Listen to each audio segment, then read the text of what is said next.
एक बार क्या हुआ कि सूखा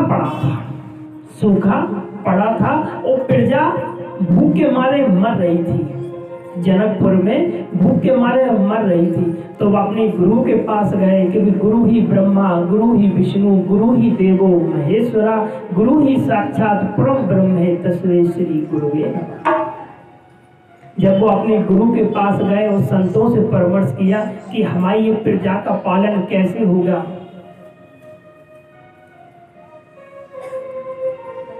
तो गुरुदेव ने उनसे कहा कि तुम एक काम करो, तुम स्वयं खेती करो, स्वयं हल चलाओ, और जब तुम स्वयं हल चलाओगे तो बरसात होगी और खेती हरी भरी होगी। तो उन्होंने कहा स्वयं, मैंने कि हाँ तुम्हें स्वयं हल चलाना पड़ेगा। जब उन्होंने हल को चलाया तो जैसे ही उन्होंने हल को चलाया तो उसमें से एक घड़ा निकला। जब वो घड़ा निकला तो उसी में जनक नंदिनी सीता उसी में मिली, जिससे सीता का जन्म हुआ। और वो रखा किसने था? ये रखा था रावण ने। रावण हजारों संतों को मार के उनका खून इकट्ठा किया करता था, ऐसा वर्णन आता है। तो उसी से उनका जन्म हुआ है। जब उन्होंने हल को चलाया तो उसी में से हल में से घड़ा निकला और उसी में से लड़की हुई और वही सीता है। और सीता कौन है? वो साक्षात लक्ष्मी है। ओम ह्रीं क्लीं ऐश्वर्य लक्ष्मी अखंड जगत स्थापित बर्धम स्वा, ये साक्षात लक्ष्मी है। इनके दर्शन भी बड़े पावन हैं। ये साक्षात लक्ष्मी। और राम कौन है? राम हमारे नारायण हैं। और राम कब अवतार लेते हैं? जब जब होए धर्म की हानि। जब जब धर्म की हानि होने लगती है, संतों को लोग सताने लगते हैं, पीड़ा पहुंचाने लगते हैं, तो हमारे प्रभु जन्म लेकर इन निशाचरों और राक्षसों का उद्धार करने के लिए धरती पर जन्म लेते हैं, पापों को मिटाने के लिए जन्म लेते हैं। पापों को मिटाने के लिए हमारे प्रभु जन्म लेते हैं।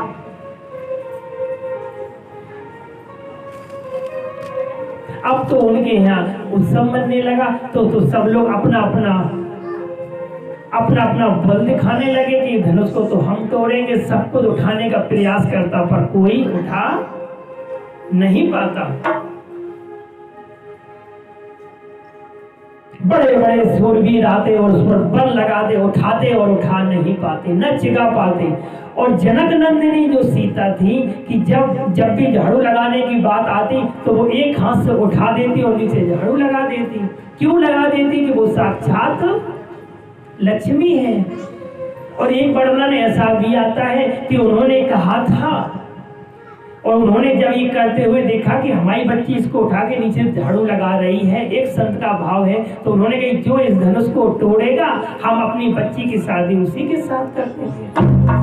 अलग अलग संतों का अलग अलग भाव है, क्योंकि हरि कथा अनंता। ये तो हरि की कथा अनंत है। हर महापुरुष, हर संत अपने अपने तरीके से सुंदर भावों में पिरोकर लिखा है उन्होंने। और राम कथा के अगर सबसे बड़े रसगण हैं, कौन है? हनुमान जी हैं। और जहां राम कथा होती है हमारे प्रभु रामचंद्र जी वहां जरूर आते हैं। हमारे प्रभु रामचंद्र जी जरूर आते हैं। जहां पर धर्म की बात होती है, सत्संग होता है, वहां हमारे प्रभु जरूर आते हैं। जब बड़े बड़े शूरवीरों ने उसको उठाने का प्रयास किया और उठा नहीं पाए। एक संत का तो ऐसा भी वर्णन आता है, एक संत का तो ऐसा भी वर्णन आता है कि जब विश्वामित्र जी बैठे थे तो उन्होंने कहा पूजा के लिए पुष्प चाहिए। क्या चाहिए? पुष्प। और पुष्प वाटिका में गए थे। वो किसमें गए थे? पुष्प वाटिका में गए थे पुष्प तोड़ने के लाने। तो गुरुदेव ने कहा कि पुष्प ले आओ राम। तो राम पुष्प वाटिका में जाते हैं तोड़ने के लिए। और तभी उन्होंने जनक नंदिनी सीता को देखा। जनक नंदिनी सीता को देखा, वो पार्वती माता की पूजा करने गई थी।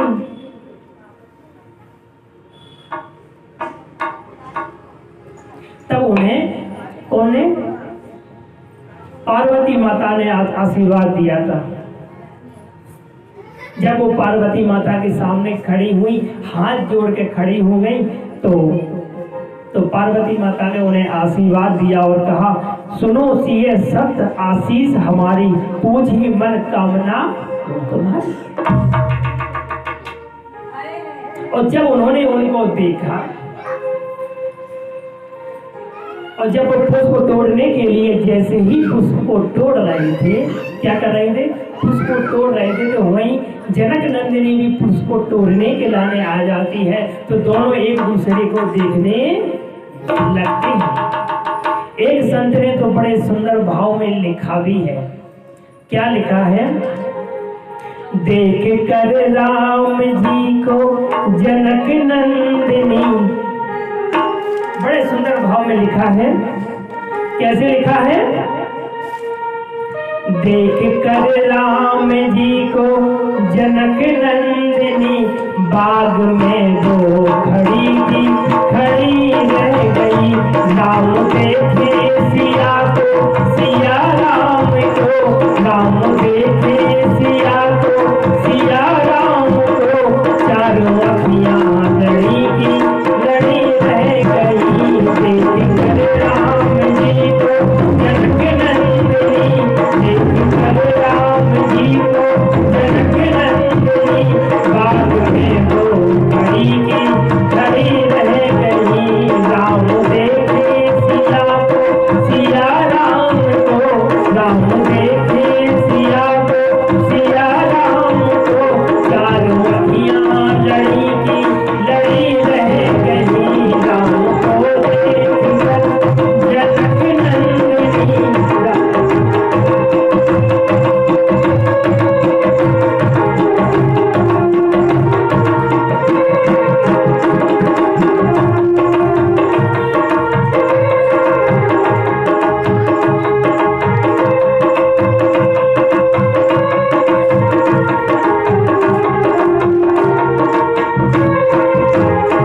एक कहने लगी जानकी से सखी, एक कहने लगी जानकी से सखी, क्या खूब जमेगी सिया राम की जोड़ी।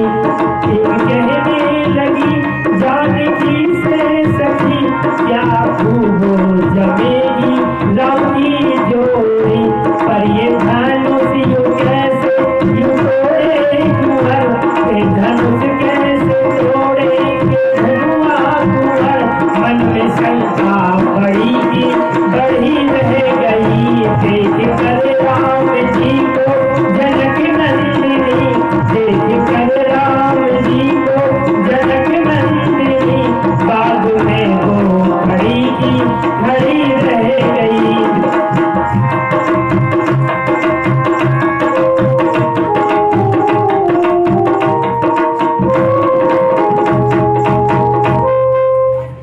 देख कर राम जी को जनक नंदिनी और खड़ी की खड़ी रही। इस सुंदर भाव में प्रोकर एक संत ने लिखा है,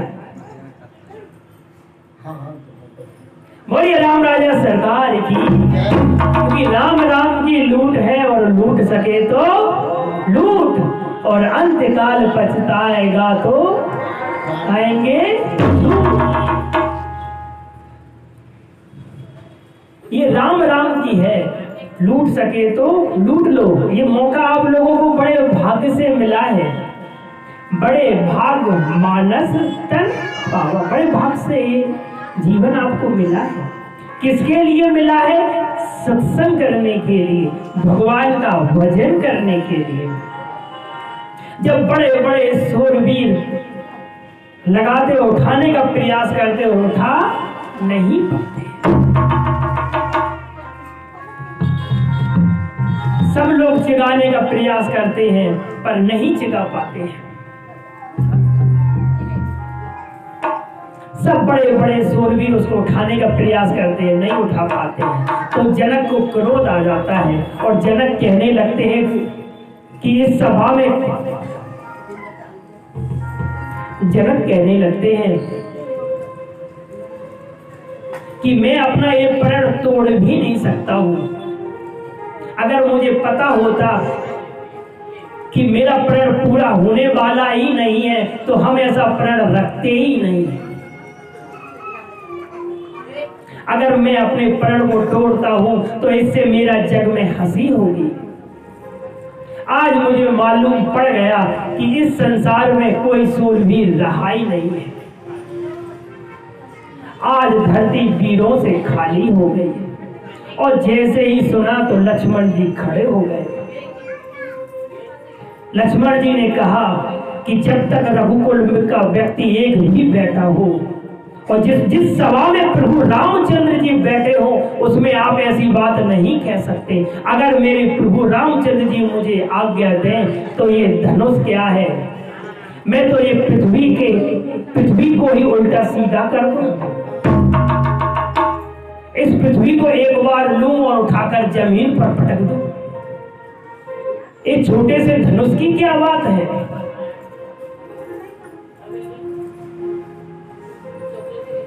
तो राम जी लक्ष्मण की ओर देखते हैं, गुरुदेव देखते हैं, गुरुदेव कहते हैं तो बैठो। तो जनक जी कहते हैं अगर किसी की बात आहत हुई हो हमसे, हमारा किसी को दिल दुखाने का मन नहीं था, और वो जाकर बैठ जाते हैं। विश्वामित्र जी चारों तरफ देखते हैं, चारों तरफ देखते हैं। विश्वामित्र समय शुभ जानी, बोले अति सनय मैं वाणी, उठहु राम बंजहु भव चापा, मिटाहु ताप जनक परिताप। और राम जी से जैसे कहते हैं राम जी उठकर चल देते हैं।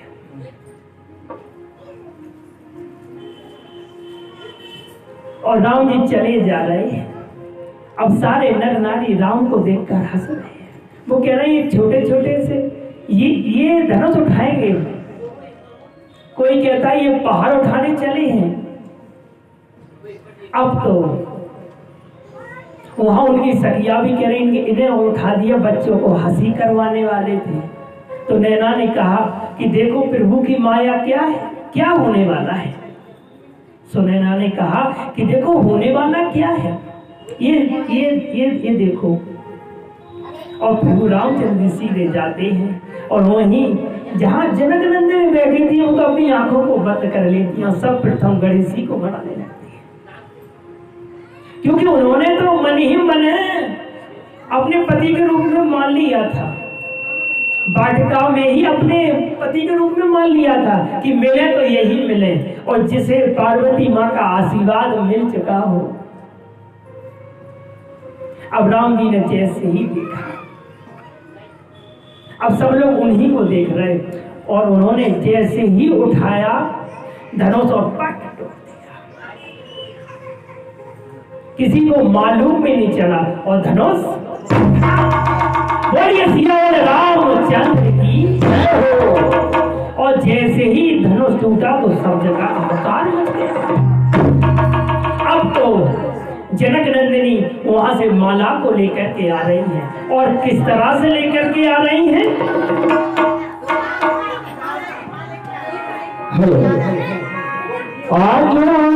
मिथिला नगरिया